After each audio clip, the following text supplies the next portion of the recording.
Sir Jagan మీద AP government ఒక పగ సాధించింది. పగ సాధింపు చర్యలో భాగంగా 24 ఎకరాలు స్వాధీనం చేసుకుంది అనే న్యూస్ వస్తుంది సార్. ఇది పవన్ కళ్యాణ్ పనిగట్టుకుని చేశారా? అంటే దీని గురించి ఏం చెప్తారు? యాహ్! జగన్ మీద పగ సాధించడం అనేది అది నేచురల్. అవును సార్. సాధించకపోతే ఆశ్చర్యం గానీ, సాధిస్తే ఆశ్చర్యం లేదు. ఏ పార్టీలైనా ఏం చేస్తాయి అధికారంలోకి వచ్చినాక ప్రతిపక్ష పార్టీల అవును మీద సార్. పగ అనొచ్చు లేదా రాజకీయ వ్యూహంలో భాగంగా ప్రతిపక్షాలని హ్మ్.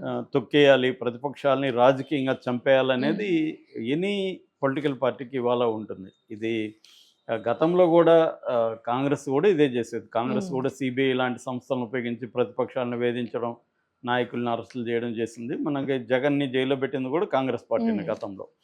కాకపోతే బీజేపీ వచ్చినాక దీన్ని మరింత సిస్టమాటిక్‌గా, ఆర్గనైజ్డ్‌గా చేస్తుంది బీజేపీ.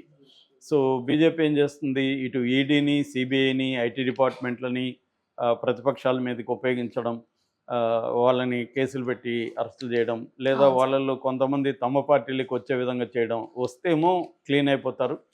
అందుకనే హ్మ్. బీజేపీని వీళ్ళు దాన్నేమంటారు, వాషింగ్ మిషన్‌గా పిలుస్తున్నారు. అంటే హ్మ్. నువ్వొస్తే మా పార్టీలోకి వస్తే వాషింగ్ మిషన్‌లో హ్మ్. ఉంటావు, లేకపోతే జైలుకెళ్తావు. సో, అందుకని ఈ మోడీ మోడీ రాకపోతే ఈడీ వస్తది హ్మ్. అన్న ఒక ఇది పెట్టారు. దాదాపు వేల కేసులు, 5,000 కేసులు పైన పెట్టారనేది గత కొంతకాలంగా చెప్తున్నారు. హ్మ్. సో, అది కామన్ అయిపోయింది ప్రతి పొలిటికల్ పార్టీ. జగన్ అధికారంలో ఉన్నప్పుడు చంద్రబాబును అరెస్ట్ చేశాడు, హ్మ్. తెలుగుదేశం వాళ్ళని వేధించారు, కేసులు పెట్టారు. జగన్ కూడా అదే పని చేశాడు. గతంలో కేసీఆర్ కూడా రేవంత్ రెడ్డిని అరెస్టులు పెట్టి చేశాడు. హ్మ్. చాలామందిని ప్రెజర్ చేసి ఇటు తెలుగుదేశం వాళ్ళని, బీజేపీ వాళ్ళని, కాంగ్రెస్ వాళ్ళని తన పార్టీలోకి చేర్చుకున్నాడు. ఇవన్నీ బీఆర్ఎస్ కూడా చేసింది.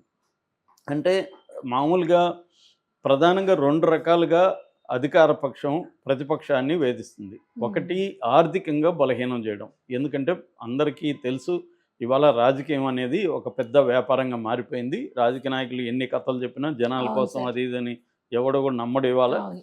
వాళ్ళకి కూడా అది, ఎందుకంటే అది కూడా పెట్టుబడి పెట్టాలా. హ్మ్. రాజకీయాల్లో అందరికి కూడా సక్సెస్ రాదు. రాజకీయాల్లో చాలామంది వ్యాపారం అంటే లాభ నష్టాలు ఉన్నట్టుగానే రాజకీయాల్లో కూడా లాభ నష్టాలు ఉంటాయి. హ్మ్. చాలామంది ఆస్తులు అమ్ముకున్న వాళ్ళు కూడా ఉన్నారు. అనాథలు అయిపోయిన వాళ్ళు కూడా హ్మ్. రాజకీయాల్లో ఉన్నారు. ఎందుకంటే వ్యాపారం అన్నాక లాస్ ఉంటది, గెయిన్ ఉంటది. అలాగా ఆహ్, అధికారంలో ఉన్నప్పుడు వాళ్ళు ఆ రకరకాల పద్ధతులు అక్రమంగా ఆస్తులు సంపాదించుకుంటారు. సో, ఇప్పుడు వాళ్ళు ప్రతిపక్షంలోకి వెళ్ళిపోయినప్పుడు, ఇంతకుముందు అధికారంలో ఉన్నోళ్ళు ప్రతిపక్షంలో ఉన్నోళ్ళు అధికారంలోకి వచ్చినప్పుడు వీళ్ళేం చేస్తారంటే, వాళ్ళని ఆర్థికంగా బలహీనపరచడం, దెబ్బ హ్మ్. కొట్టడం, వాళ్ళ హ్మ్. ఆస్తుల్ని స్వాధీనం చేసుకోవడం, వాళ్ళ వ్యాపారాల్ని దెబ్బకొట్టడం, ఇవన్నీ చేస్తుంటారు. దీనివల్ల వాళ్ళు ఫండ్స్ ఉండవు. వాళ్ళు బలహీనమైపోతారు. పార్టీలో యాక్టివ్‌గా ఉండలేరు. రెండవది, వీళ్ళ పార్టీల్లోకెళ్ళిపోతే మరి మంచిది గదా! ఆస్తులు కాపాడుకోవడానికి, అవును సార్. వ్యాపారాలు కాపాడుకోవడానికి వాళ్ళొస్తారు. ఇదొక మెథడ్. హ్మ్. ఇది మామూలుగా రాయలసీమలో గూడా ఫ్యాక్షనిస్టులు గూడా ఇదే జేస్తారు. ఫస్ట్ ప్రత్యర్థుల ఆస్తులను ధ్వంసం చేయడం. అందుకనే హ్మ్. వేలాది చెట్లను నరికేయడం, ఇవన్నీ జేస్తుంటారు రాయలసీమలో. ఇది ఎప్పటినుంచో జరుగుతున్న హ్మ్. మెథడు. సో, ఈవెన్ అక్కడ పనిచేసే మావోయిస్టులు గూడా ఇదే మెథడ్ అప్లై చేస్తుంటాడు. ఇంతకుముందు గతంలో పరిటాల రవి చెట్లు పీపుల్స్ వార్ వాళ్ళు నరికేసిన హ్మ్. సందర్భాలున్నాయి. అంటే వాళ్ళ ఆస్తులు, బస్సులు, ఇప్పుడు జేసీ దివాకర్ రెడ్డి బస్సుల హ్మ్. మీదంతా జగన్ దెబ్బ కొట్టాడు. ధ్వంసం చేస్తారు. హ్మ్. మోసుకుపోయారు. అంటే హ్మ్. గనులు, బస్సులు, ఇట్లాంటి పెద్ద డబ్బులొచ్చే హ్మ్. వ్యాపారం ఏదుందో దాన్ని దెబ్బ కొడతారనమాట. దానివల్ల ముందుగా వాళ్ళకి ఫైనాన్షియల్‌గా వాళ్ళకి ఫండింగ్ ఆగిపోతే జనం ఉండరు వాళ్ళ దగ్గర. హ్మ్. జనానికి డబ్బులు ఏదో ఒక రూపంలో ఇస్తే కదా పని పాట లేకుండా నీతో రోజు ఒక 100 మంది ఎందుకుంటారు? సో, ఇవన్నీ ప్రాబ్లమ్ అవుతుంది. రెండవదేమో రాజకీయంగా వాళ్ళని వేధించి రకరకాల అక్రమాల కేసులు పెట్టి, హ్మ్. సక్రమం అనేది పక్కన పెట్టండి. కేసులు పెట్టి అవును. వాళ్ళని వేధించాలి. ఈ వేధింపులు, కోర్టులు ఒక 20 కేసులు, 30 కేసులు ఒక మనిషి మీద పెట్టి అతన్ని తిప్పుతూ ఒక దాంట్లో బెయిల్ వస్తే ఇంకో దాంట్లో బెయిల్ హ్మ్. రాదు. చింతమనేని ప్రభాకర్ చూసాం. 60 కేసులైనా పెట్టాడు జగన్.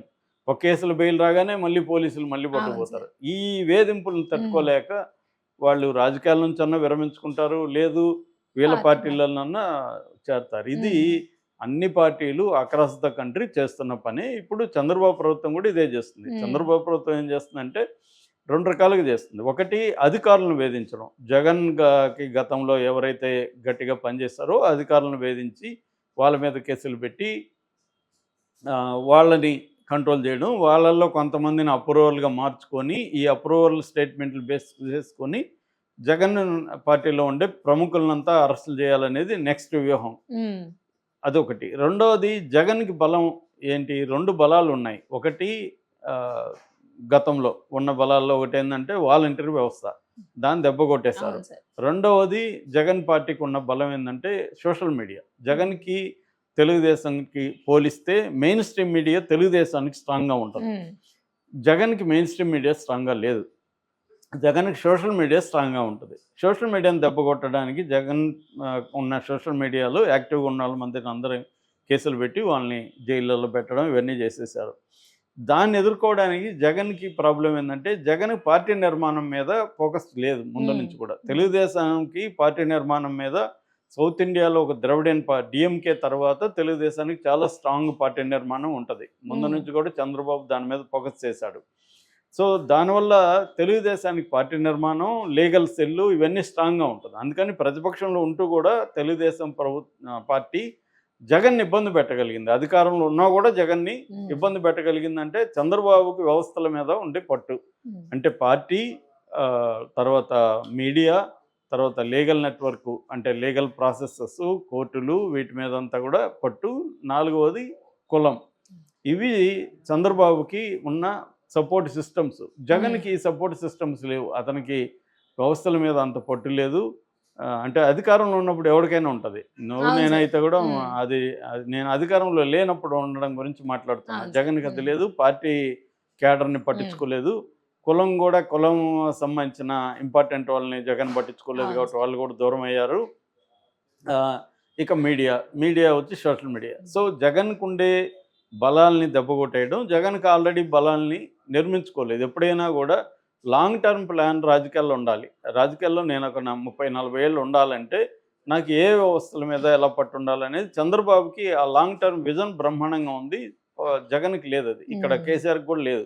అందుకని కేసీఆర్ కూడా ఇవాళ పోరాడడానికి చాలా బాధలు పడుతున్నారు. సో ఇది మనకి చెప్పాలంటే చంద్రబాబుకి చాలా స్ట్రాంగ్గా ఉంది, జగన్కి లేదు. అందువల్ల ఇప్పుడు జగన్ని ఇబ్బంది పెట్టడం అనేది చంద్రబాబుకి చాలా ఈజీ.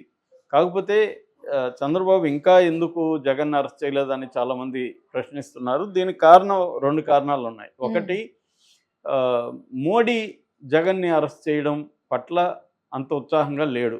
ఎందుకంటే మోడీకి ఏంటంటే జగన్ని ఇప్పుడు జైలుకి పంపించడం వల్ల మోడీకి వచ్చే ఇమీడియట్ ప్రయోజనం ఏం లేదు. చంద్రబాబుకి అది ప్రయోజనం.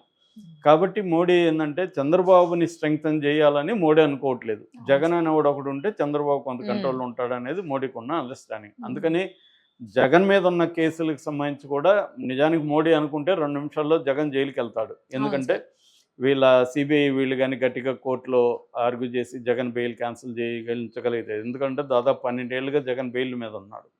అవి క్యాన్సిల్ అయితే జగన్ వెళ్ళిపోతాడు. ఇంకా గట్టిగా చేస్తే జగన్కి కన్విక్షన్ కూడా పడే అవకాశం ఉంది. కన్విక్షన్ పడితే 2 ఏళ్ళకి పైన కన్విక్షన్ పడితే జగన్ పొలిటికల్ భవిష్యత్తు ఇంకా మటాష్ అయిపోతుంది. కానీ ఆ పని మోడీ చేయట్లేదు. ఈ 10 ఏళ్ళుగా కూడా మోడీనే జగన్ని కాపాడాడు. సో అందుకని కూడా దూకుడుగా చంద్రబాబు వెళ్ళే పరిస్థితి లేదు. రెండోది, ఏమన్నా కేసులు పెట్టినా త్వరగా బెయిల్ వచ్చేస్తాయి ఇవాళ, దానివల్ల సింపతి వస్తుంది జగన్కి అనేది కూడా. ఇప్పుడైతే జగన్కి ఇమ్మీడియట్గా సింపతి ఏమి లేదు, కేడర్లోనే జగన్కి సింపతి లేదు. కాబట్టి ఇప్పుడు మనమే దాన్ని ఎందుకు పెంచడం అనేది కూడా చంద్రబాబు ఆలోచిస్తున్నాడు. సో ఇవన్నీ దృష్టిలో పెట్టుకొని జగన్ సేఫ్ అయితే అవుతున్నాడు. అయితే అసలే జగన్ మీదకి వెళ్ళకపోతే మళ్ళీ కేడర్ ఇబ్బంది అవుతుందని కొన్ని రకాల పనులు అయితే చేస్తున్నారు. అందులో ఏంటంటే ఇప్పుడు కొత్తగా సరస్వతి పవర్ ప్లాంట్ కోసం జగన్ ఏం చేశాడంటే కొన్ని భూముల్ని కొన్నారు. ఆ భూములు ఓవరాల్గా 1250 ఎకరాలు అని చెప్తున్నారు టోటల్గా. ఎక్కడ ఇవి పల్నాడు ఏరియాల్లో చెన్నైపాలెం, వేమవరం, పిన్నెల్లి, తహెడ ఈ 4-5 గ్రామాల్లో, వేమవరంలో ఈ 5 గ్రామాల్లో కలిసి 1250 ఎకరాలు రైతుల దగ్గర కొన్నారు. అయితే ఆ మధ్య ఏమైందంటే షర్మిలాకి జగన్కి మధ్య గొడవ వచ్చినప్పుడు ఈ భూముల విషయం బయటకు వచ్చినప్పుడు పవన్ కళ్యాణ్ అటవీ శాఖ ఆయన చేతిలో ఉంది కాబట్టి అటవీ భూములు దీంట్లో ఉన్నాయని చెప్పి పవన్ కళ్యాణ్ ప్రతి హెలికాప్టర్ వేసుకొని ఆ ల్యాండ్ దగ్గరికి అంతా వెళ్ళి అక్కడ కలెక్టర్లకు వాళ్ళకి దీని మీద విచారణ జరపమని అటవీ శాఖకి, రెవెన్యూ శాఖకి ఆదేశించాడు. ఆ 2 జరిపాయి. జరిపిన తర్వాత అటవీ శాఖ ఏమో మన భూములు ఏమి లేదు అని క్లీన్ చిట్ ఇచ్చింది. కానీ రెవెన్యూ శాఖ ఏమో 24 ఎకరాల 85 సెంట్లు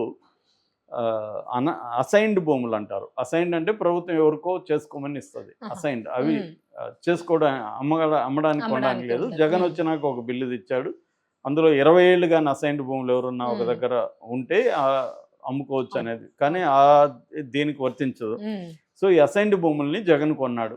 సో అసైన్డ్ భూములు కొన్నాడు కాబట్టి చెల్లదు కాబట్టి ఈ భూముల్ని 24 ఎకరాల 85 సెంట్లని మీరు మళ్ళీ క్యాన్సిల్ చేయండి, ఆ డీల్ని క్యాన్సిల్ చేయండి అని జిల్లా కలెక్టరు ఆదేశించాడు. ఎవరిని అంటే పిడుగురాళ్ళ సబ్ రిజిస్ట్రార్ ఇన్ఛార్జిగా ఉన్న సబ్ రిజిస్ట్రార్ సురేష్ బాబుని ఆదేశించాడు. ఆ ఆదేశాల మేరకు సురేష్ బాబు నిన్న రద్దు చేసేశాడు. సో 24 ఎకరాల 85 సెంట్లు జగన్కి నష్టం ఏర్పడింది ఇప్పుడు. కాకపోతే జగన్ దీని మీద కోర్టుకి ఏమన్నా వెళ్ళే అవకాశం ఉంది. అంటే అసైన్డ్ భూముల్ని నేను కొన్నప్పుడు రిజిస్ట్రేషన్ ఎలా చేశారు అంటే జగన్ గవర్నమెంట్ కాబట్టి చేసి ఉండొచ్చు, కానీ శాఖ చేసింది కదా.